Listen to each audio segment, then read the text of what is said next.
Hey Julie, how you doing? Well, I guess I'm gonna start talking about my evidence for the learning contract. I guess just jump into it.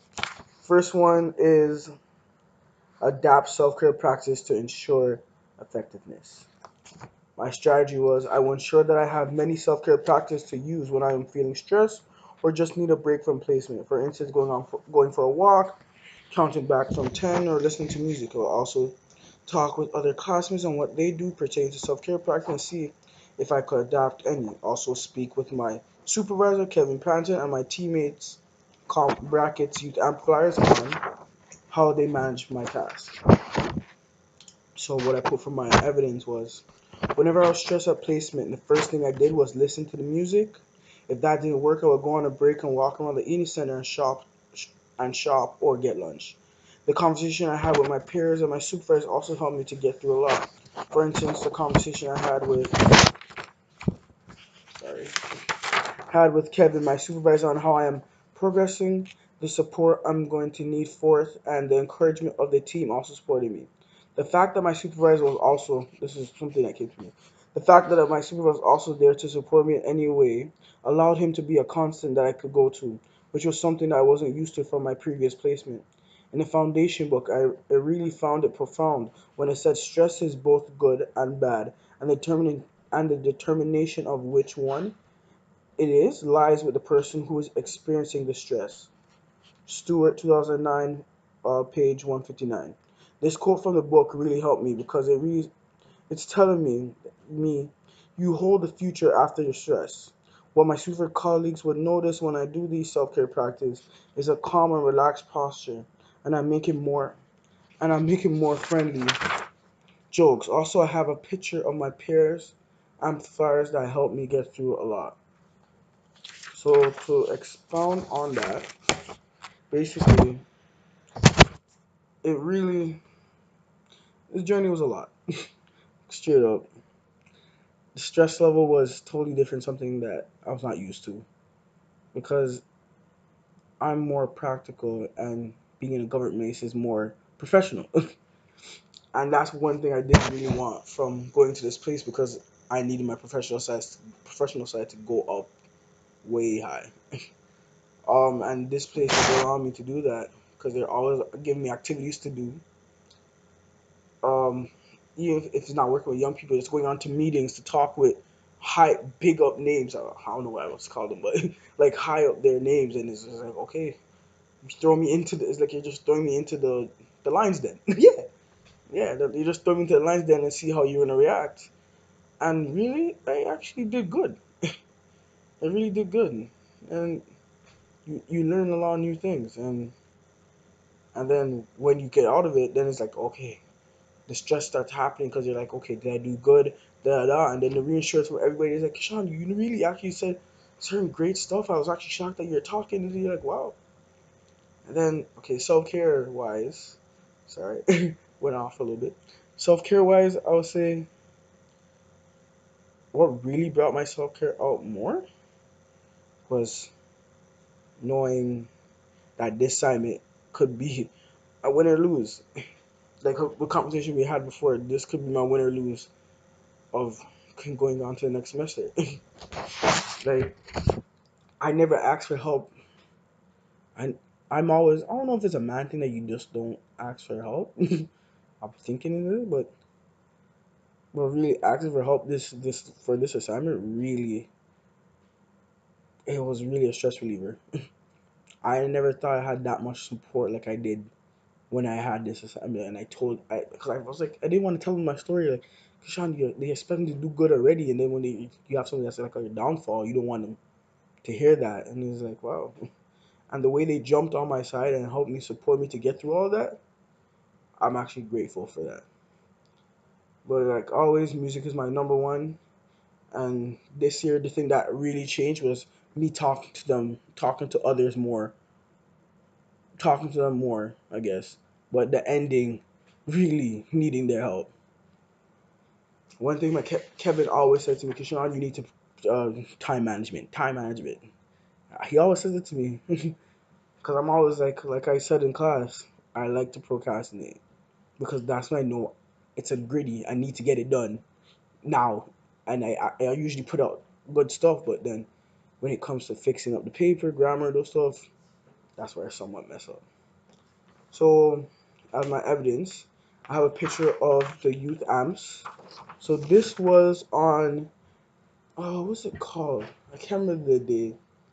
It's it says every child, every child matters. I can't remember the day for, but yeah, we all wore that day for that day, orange shirt. So I'm here. Got Richard, Smyrna, Amanda, Ashley, Onika. I can't remember her name because she left the same day I came. But honestly, these are my support to get through a lot when I was there. Yeah, especially Smyrna. She's my she's basically now my partner in crime. You could say like wherever we are in the office, you can't find her without me. You can't find me without her. And she helps me a lot through assignments and those stuff. Target date, week 6. I wouldn't say it was week 6. I would say I finally got like the adapted one. I'll say maybe around week 8 or 9. Yeah, somewhere around there, 8 or 9. Or you can even say the ending, somewhat closer to the ending because I I really asked more for help, which relaxing my that was myself. I wouldn't say my self care practice, but the help really helped me to calm down from the stress that I was getting from knowing that this could be my final. And anxiety rises, but with their help, asking for help really did help. Talking, just talking and letting it out, and not and knowing the support that I got. All right. So two. Number two, for culture and human diversity, I choose number two. Illustrate how one social location intersects with and impacts one's practice with children, youth, and or families. So strategy. I will use my social locations, for instance, being a black male, my education, my interests and beliefs, and positive influence other black youth through the Hair Story project. I will support the youth amplifiers and the Hair Story team to create a supportive and safe environment so that the black youth are able to share their stories and know that they are not alone and we are there to support them. Furthermore, to empower them to be a part of the change they want to see in the system. So the evidence I had for that was the conversation I had with the advisory team around ethnicity issues facing our community is evidence for me accomplishing this goal.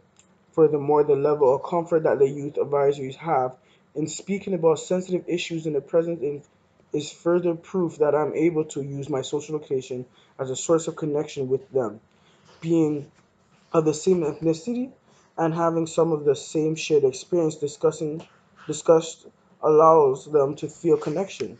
Not saying that they would not feel connection had they been having a conversation with somebody else from a different ethnicity, but the experience would have not been the same. Another way I believe I accomplish this goal is the fact that I understand that identity, the identity as a male, therefore, I'm not able to fully understand certain issues that a person identify as a female or LGBT2Qs IP2SAA might be facing. In this situation, I rely on help from my peers or supervisors. I also reflect on my social location flower resource that I received from Peter Ponzo class last year in week 4 to refresh my understanding. All right, so to expound upon that, um, social location. When I think of social location more, first thing that jumps in my black. Because you're black, you can help them. But then even though you're black, it's not just because you're black doesn't mean you're gonna connect with somebody automatically. So I really had to look into like other stuff that was on the chart. So being a citizen, I'm a citizen of Canada, but some of the youths I dealt with are not from Canada. They could have been my immigrants that came from a country that are fleeing from, and now they're struggling through going a lot. Gender, it's like male and female. That's one thing I did learn somewhat going on there. What else did I have? Poverty. I would consider myself middle class while these youths are here struggling, so I can't just say certain stuff because I don't want them to feel a certain way. Um, Educational wise, some of them when they came here, they said that education is not something they really could get because they have to take care of their family. It was a lot. But just understanding those other aspects of just not saying just your that really did help. And then with some experience I have from other communities I used to live in, like I'm from Martin Grove, really, Rexdale area. You already know that area is not that great. So I have some lived experience of what they shared. So us me like when they're telling their stories and I have stories to tell them, it allowed us to have a connection to get like to the deeper and gritty stuff and see what we want to change in our communities.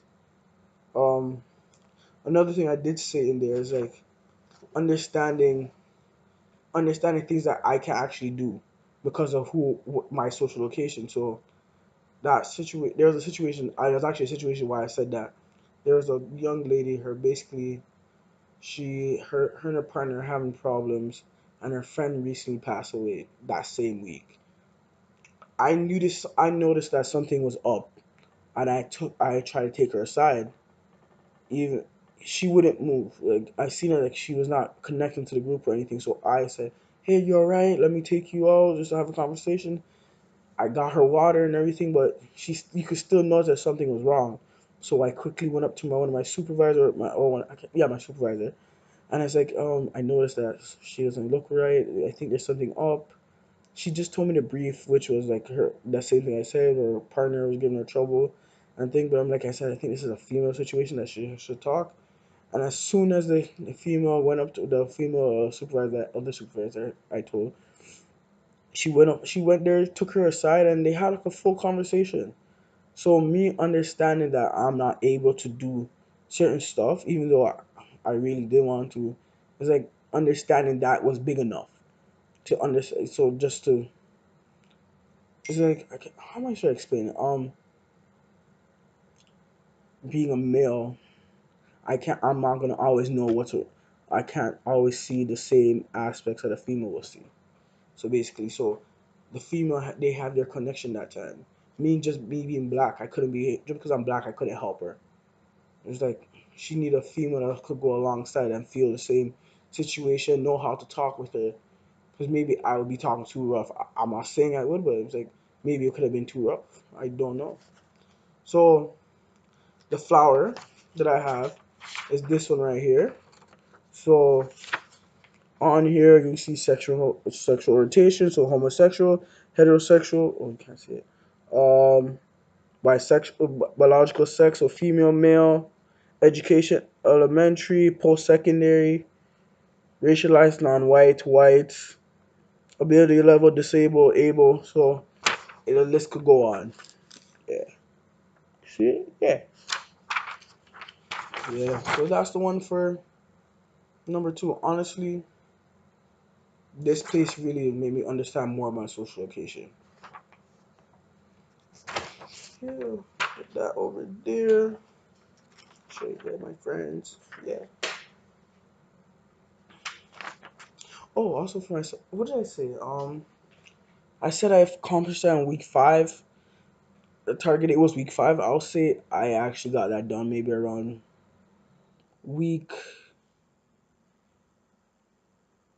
It's our second session, so probably around week seven, I believe, was our second session. Yeah, that we had coming.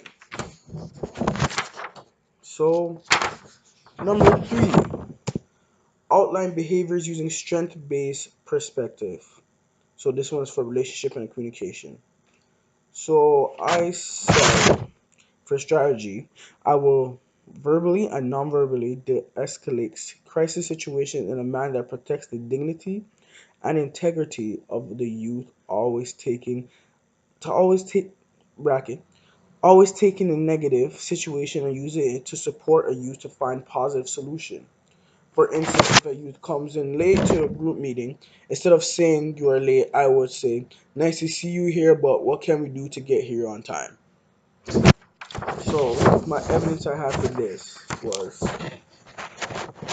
I have evidence I have for this during the time I was at Wire U, a radio program run by the OPC office over a month period. So from the time you knew when we started, the one situation we had was, is Kashawn going to see a youth on a constant basis? So they basically were starting up a program that same time. Well, they had a program before, but they were restarting it the same time I was there. Why Are You, which was a radio station where youth goes on there and they can speak about different issues. So like one of the youths, she talked about, what were we called, Generation X.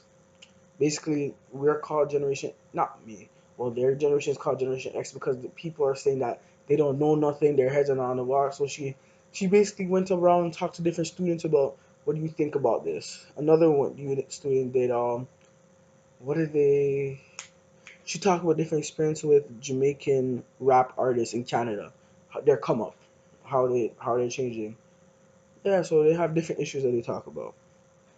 So at the YRB radio program run by the OPC office over a month period, I noticed one of the youth coming in late, so I took the youth in care.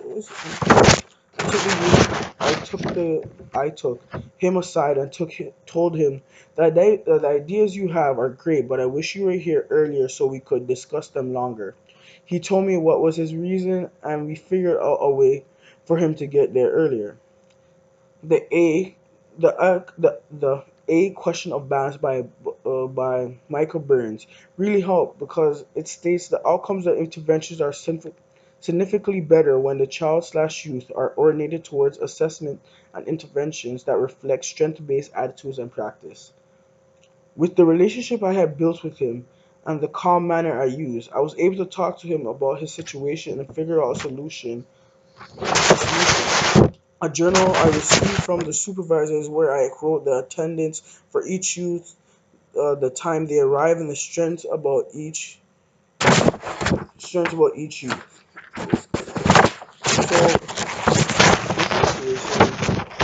this at the radio station, this one youth, he's my age, so he will always come in like about what 30 minutes late, and we really have like we start at 6. No, we start at 6 and finish at 8, but he will arrive about around 7ish, or 6:40. It's like late, and in those time is in the beginning. It's basically talking time. So we say, "Where's everybody doing? How are they doing? They need help on certain stuff." So they will have people that deal with the radio station. They will come in, and if they have their show ready, they will come and fix it for them and those stuff. So he will come in pretty late, and then he'll start trying to jump into those conversations. But by the time he jumps in, it's time for everybody to break off and work on their separate thing. And but the stuff he talks about are actually amazing. Like, different ideas. Like he gives inputs on how they should change up their work a little bit to make it like a little more like catching to other people. And he basically couldn't do that all the time. So me and him made a kind of a bond because we were the only males in that whole thing. Everybody else was a female.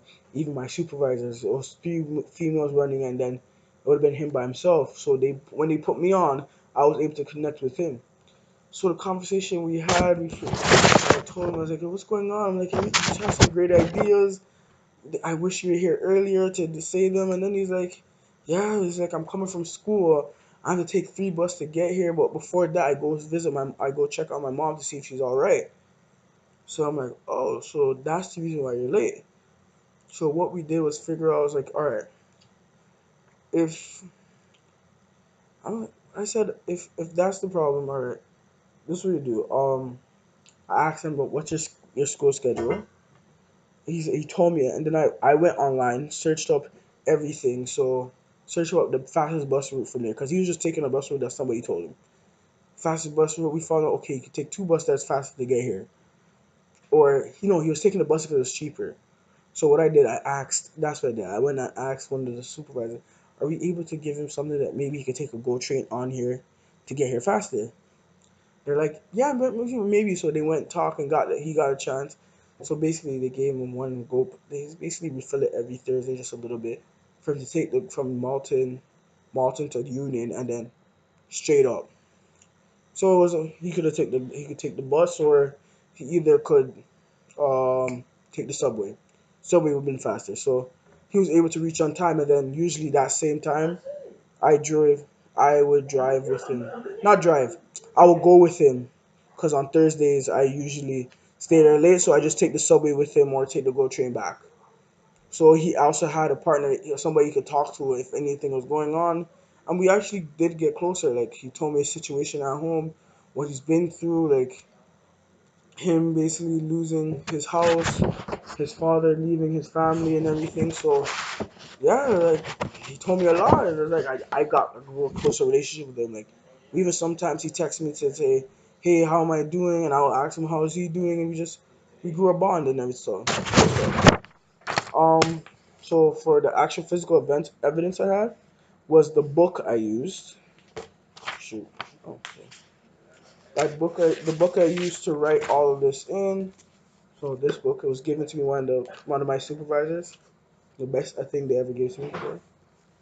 She said the little notepad you had did not work. So I write everything in here. So you have a list, a bunch of pages, to-do list for each thing, piece the agendas. We have the strengths of each youth. I also had to work on music for these youths. So basically, also if you could go on there, I was in charge of also for the Why Are You the Instagram page. So if you go on Why Are You Connected, you also can see what I have done for them. So each under each person's name, I will have to write like a little quote, and that's mostly it was all personal more.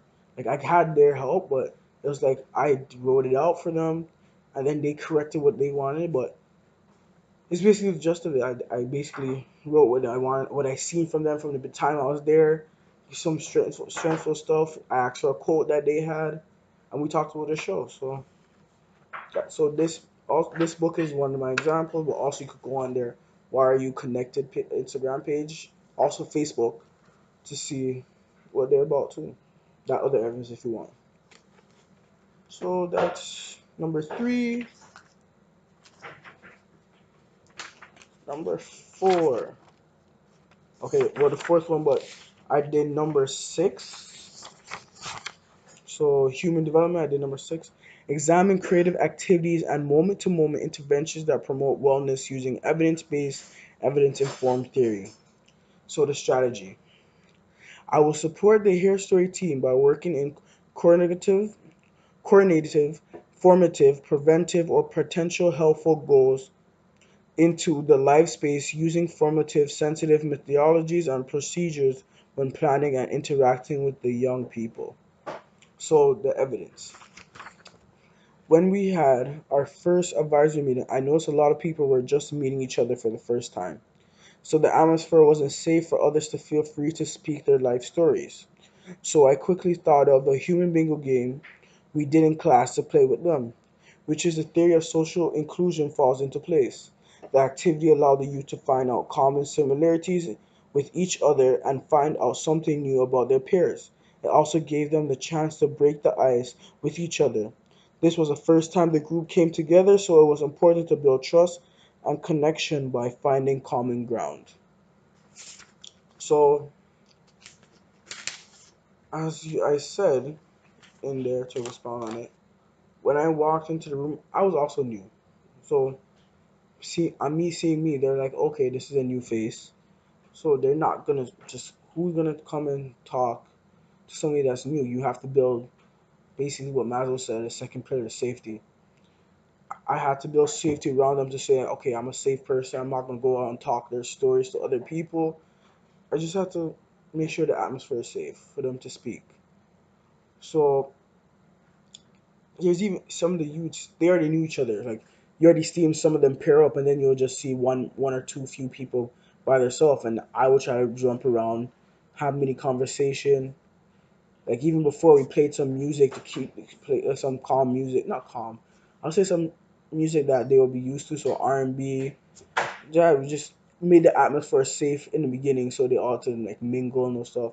But even though it's not fully working, so I quickly said, Kevin, is it alright if I could get play this game with them that so they can know each other, so they can get to better know each other? And the first thing I thought of was the Human Bingo game that we played in class our first day, I believe. Yeah. So this is the one you gave us, and the one I gave them was this one right here. So it says, is left-handed, loves to read books, have never played Monopoly or Twister, speaks two or more language, has played a sport, have been a scuba diver, wears contact lenses, cut their own hair, washes their own car, play musical instrument. So the list could go on. Yep. So even before the activity was over, I noticed that people were talking about, hey, you could do this, you could do that. So they honestly found similarities that they even the people that usually that knew each other, they find similarities that they never knew that somebody could do, and it really was amazing. Like when they say play musical instrument, my first thing was drum. I was like, whoa, you can play the drum? I wish I could learn. I was like, maybe one day I'll bring it in. So we all found a common ground, and we all found something that we could all relate to with each other, and it really was helpful for each other. And then even when the game was over and we're starting to start up our actual session, they're still talking about it. So we were building safety, and they're feeling safe with each other. Lunchtime, it went very well. We had breakfast in the beginning, so it was like more quiet. But lunchtime, everybody was talking. They're getting to know each other even more. They're like saying, "Wait, you're from Windsor?" And they're like, "Yeah, we're from Windsor." So they got each other's numbers. So the area was just safe. It was amazing. Week nine. I said I would accomplish that in week nine. I would say I accomplished it in week nine. We build that moment to moment safety and those stuff. Last one, developmental practice 10. So advocate for quality programs to meet various needs. Strategy, I will support the youth amplifiers and history team to ensure that there is opportunity for Black youth to participate and help shape the policies and service that stakeholders and organizations will put into place. By empowering the youth will help them to shape the policy to meet their needs, and it could only be done with their participation. Nothing for us without us. So the evidence I have for that, to advocate for Black youth is it to advocate for Black youth in our care system is the foundation of the Here Story project, and indeed an important part of the Advocate Office mandate. We continue to strive for this, and my current role is to create platforms for Black youth to raise their voice. For example, our organization I organized and delivered a presentation to our youth advisor highlighting the various committees that they could potentially be a part of in addressing issues that pertain to Black youth. So right under that, I actually have the link to the presentation that I created for them to see. So you can go on there anytime and look. Then you have to go on to the learning contract to see it. I don't know how I'm going to show you like this. All right, so that's one of my evidence for this part. So the other part to this is this presentation allowed me to work on the youth cognitive needs by making them know we are still in the process of talking with these communities, explaining these communities, explaining each community in depth with information we have, and giving them the options to do their own research on other communities in their community. Also, safety, which is Maslow's second pillar, was built with the elder we brought in for every session. Together, the elder and I facilitate activities prompting and sense, prompting a sense of safety and inclusion at the start and the closing of each meeting. With this, it allowed people to share their own life experience and feel safe and trust that it was not going to be shared with others. And I said I was going to accomplish it at week 9. I'll say yes, we did. So to talk about that, the one main thing I knew when I joined the Hair Story Project is that we are going to be talking to different committees that's around the area. So like the Ontario Black Youth Action Plan that's just being put into place. We're trying to get the youths to sit upon their committee and express what they should do with the money that they're giving out to different communities because maybe they're just handing out this money, but are you handing it out right? So basically, like maybe Rexdale, they have a need for mental health, where maybe in somewhere in Scarborough, Melbourne area, they have a problem with justice. So what if they just gave the money to a random company, and instead of them working on justice in Melbourne, they're working on mental health, which is not the most special need right now there. Which in Rexdale, they need mental health, but they're working on justice. So they could be handing out the money however they want. So we're trying to get these youths to sit upon these tables and speak different issues that they're facing in the area that needs to be fixed. So I created this presentation of different companies I've been trying to call in 2018. It's somewhat a struggle. I'm like, yo, just to get, I'm so sorry, don't say it. um, just to get these people on to just to have a mini conversation on the phone is the biggest struggle I have been facing at that place. It's like if you don't have like a name for yourself that's up there, they're not answering nothing. Like now I told my supervisor like, hey, I've been trying to get these people on the line. They've been booking. That's the funny thing. They will book with me saying yes, I'm gonna talk with you this, and then when it comes to the day, they don't call. And then what? 2 hours later, they say, oh, I'm so sorry, I missed it. Let's reschedule. And then the same thing will happen. So I'm for 2018. I'm gonna more leaving it up to my supervisor. I'm not gonna leave. I'm gonna basically pushing it to my supervisor to send the email out, or one of the main advocates, which is Erwin. He's the main advocate for Ontario. So if I ask him to send it and talk with him, you're definitely getting a response right away when he sends something like that. Because I was talking to some other advocates in the office, and they said there's times that all they did was just sit around his Erwin's computer and send the email through his email, and they got a response in within seconds. So I'm gonna be talking to Erwin to see what he could do to help us get onto these committees and talk and get them to talk about their life stories and their situation and what they want to see change and not what they want to see change because they're not actually they're living the experience, they're just saying from what they think they know. And I gave a brief presentation on each community I've been calling, what they are what they're trying to do. um yeah, for that one, yeah, that's what I did for sure. Now the second part to that, we try to make the room more safe. So so create activities to a moment. So which one is this? So yeah. So what we did every time we started a session, the first thing we do was get an elder. So this elder, he was a black figure in like different communities.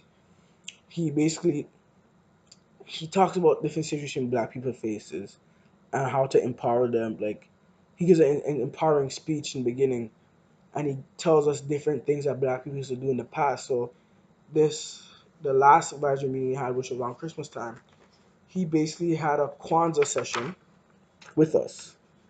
So he taught us what the meaning of Kwanzaa.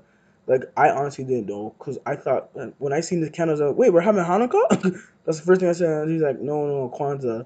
I'm like, wait, are they the same thing? I honestly thought they were both the same thing, but they were actually two different things. So he taught us what each candle means. He taught us what the fruits and vegetables mean and everything. Like it was, he always does it. It's an empowering thing for us to learn something new about our own culture. Like he even does this thing where we put her on one hand like this and the other like this, and the other person will go like this or like that, and we just there and we say that he tells us that we're connected in like what we see how we're in a circle. We're connected as one. That we're able to share each other. He even tells us that he makes us speak strengthful stuff. So he's like, I want you to go around the room and say one strength about who you are. And then he'll say, all right, now we're going to say some strength about the next person that's beside you or in front of you or across you. So he really empowered us like in that moment. Like, we felt even more united to speak and say stuff, different issues, and talk about different issues that we're facing. Honestly, it's a every time I have these sessions with these youths, I wouldn't say I feel sorry, but it's like I hear complain about a lot of stuff, how I'm struggling with certain stuff, and then when you hear their story, I'm like, it's nothing. Their story is way more deeper than what I'm complaining about, and I have to take life more serious. And it's not more serious. I have to use what the opportunity I have right now and do better for them. Because I'm in this program to do better for them. I want to see them prosper. Even though I want myself to prosper, I want to see them prosper too. So that is my presentation for my evidence. I can't say anything more. Just that this term experience taught me a lot. I'm still shocked I'm in this predicament, as we know, but it is a learning experience, like you said. This is really gonna be my testimony. This is really gonna be a testimony. This is either my downfall or not. And thank you. Thank you for taking the time out to watch my video. Bye, Julie.